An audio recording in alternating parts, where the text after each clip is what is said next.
ನಮಸ್ಕಾರ ವೀಕ್ಷಕರೇ, ನಾನು ನಿಮ್ಮ ಹೋಸ್ಟ್ ಮುನ್ನಾ ಮೊಮಿನ್.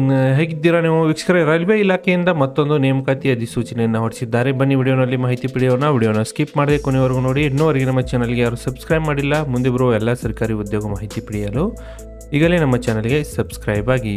ವೀಕ್ಷಕರೇ, RRC ವತಿಯಿಂದ ಈ ನೇಮಕಾತಿ ಅಧಿಸೂಚನೆಯನ್ನು ಹೊರಡಿಸಿದ್ದಾರೆ. ಅರ್ಜಿಗಳು ನೋಡಿ 21 ಫೆಬ್ರವರಿ 2026ರಿಂದ ಪ್ರಾರಂಭವಾಗಿದ್ದು 23/3/2026 ನೀವು ಅರ್ಜಿ ಸಲ್ಲಿಸಲು ಅವಕಾಶವನ್ನು ಇಲ್ಲಿ ಕಲ್ಪಿಸಲಾಗಿದೆ.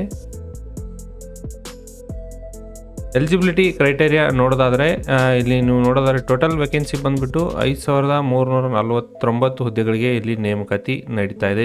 ಈ ಹುದ್ದೆಗಳು ಬಂದುಬಿಟ್ಟು ಅಪ್ರೆಂಟಿಸ್ ಆ್ಯಕ್ಟ್ ಪ್ರಕಾರ ಅಪ್ರೆಂಟಿಸ್ ಹುದ್ದೆಗಳು ಆಗಿರುತ್ತವೆ.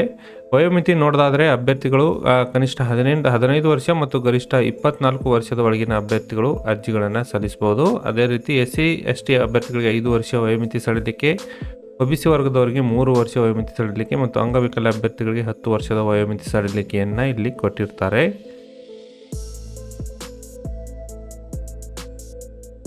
ಇಲ್ಲಿ ಎಸೆನ್ಷಿಯಲ್ ಕ್ವಾಲಿಫಿಕೇಷನ್ ನೋಡೋದಾದರೆ ಅಭ್ಯರ್ಥಿಗಳು ನೀವು SLC ಜೊತೆಗೆ ನೀವು ಅಭ್ಯರ್ಥಿಗಳು ITIನಲ್ಲಿ ಪಾಸಾಗಿರಬೇಕು. ಅಂದರೆ ನೋಡಿ, ಒಂದು ಮೆಟ್ರಿಕ್ಯುಲೇಷನ್ ಜೊತೆಗೆ 10+2 ಎಕ್ಸಾಮಿನೇಷನ್ ಸಿಸ್ಟಮ್ನಲ್ಲಿ 50% ಅಂಕಗಳೊಂದಿಗೆ ಪಾಸಾದ ಅಭ್ಯರ್ಥಿಗಳು ಅರ್ಜಿಗಳನ್ನು ಸಲ್ಲಿಸಬಹುದು. ITIನಲ್ಲಿ ನೋಡಿ, ಈ ಎಲ್ಲ ಟ್ರೇಡ್ನಲ್ಲಿ ನೀವು ಪಾಸಾಗಿರಬೇಕಾಗಿರ್ತದೆ. Fitter, welder, turner, machinist, electronic mechanic, washerman, mechanic, refrigerator, AC, pipe filter, ಒಂದು ಫಿಟ್ಟರು.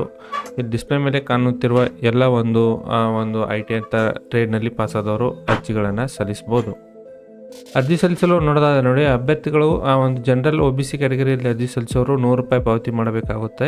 SC ST ಅಂಗವಿಕಲ ಮತ್ತು ಮಹಿಳಾ ಅಭ್ಯರ್ಥಿಗಳಿಗೆ ಯಾವುದೇ ಅರ್ಜಿ ಶುಲ್ಕವಿರುವುದಿಲ್ಲ. ಡೈರೆಕ್ಟಾಗಿ ನೀವು ಅರ್ಜಿಗಳನ್ನು ಸಲ್ಲಿಸಬಹುದು. ಅರ್ಜಿ ಸಲ್ಲಿಸಲು ವೆಬ್ಸೈಟ್ ವಿಳಾಸ ಕೆಳಗಡೆ ಡಿಸ್ಕ್ರಿಪ್ಷನ್ ಬಾಕ್ಸ್ನಲ್ಲಿ ಕೊಟ್ಟಿರ್ತೀನಿ, ಅಲ್ಲಿಂದ ನೀವು ಡೈರೆಕ್ಟಾಗಿ ಅರ್ಜಿಗಳನ್ನು ಸಲ್ಲಿಸಬಹುದು. ಈ ಮಾಹಿತಿ ನಿಮಗೆ ಇಷ್ಟ ಆಗಿದ್ದಲ್ಲಿ ಒಂದು ಲೈಕ್ ಮಾಡಿ. ನಾನು ಮತ್ತೆ ಭೇಟಿ ಆಗ್ತೀನಿ ಮುಂದಿನ ಉದ್ಯೋಗ ಮಾಹಿತಿಯೊಂದಿಗೆ. ಅಲ್ಲಿವರೆಗೂ ನಮಸ್ಕಾರ, ಧನ್ಯವಾದಗಳು.